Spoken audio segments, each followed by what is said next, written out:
ఆంధ్రప్రదేశ్ రాష్ట్రానికి పట్టినటువంటి శాశ్వత పీడ ఆ రోతనాడు, ఆ బూతు జ్యోతి. ఎందుకు మళ్ళీ ప్రస్తావన మనం తీసుకురావాలంటే, అసలు ఇది పత్రికేనా?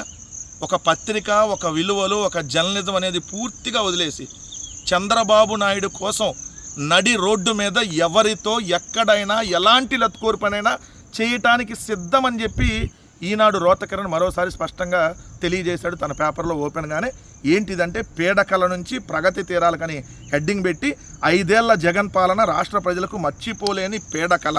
ఆ 5 ఏళ్లలో రాష్ట్రంలో ఎటు చూసినా అరాచకం రాజ్యమేలింది, ఆర్థిక వ్యవస్థ చిన్నాభిన్నమైంది. నువ్వు మనిషి పుట్టక పుట్టావా కిరణ్? ఇంకేదైనా పుట్టకలో పుట్టారా? ఆర్థికంగా చిన్నాభిన్నమైందా రాష్ట్రము?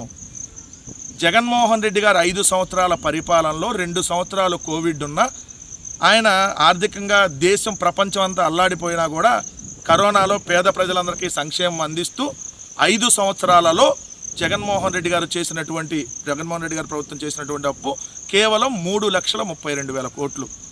మరి ఇప్పుడు చంద్రబాబు నాయుడు గారికి ప్రభుత్వంలో ఎటువంటి విపత్తులు, ఇప్పుడు ఏదైతే కరోనా లాంటి విపత్తులు లేవు. 2 సంవత్సరాల పరిపాలనలో చంద్రబాబు నాయుడు గారు 3,50,000 కోట్లకు పైగా అప్పులు చేస్తే ఏ లత్కోరు పని చేస్తాను ఆ వార్త రాయకుండా జగన్మోహన్ రెడ్డి గారి మీద రాసావు?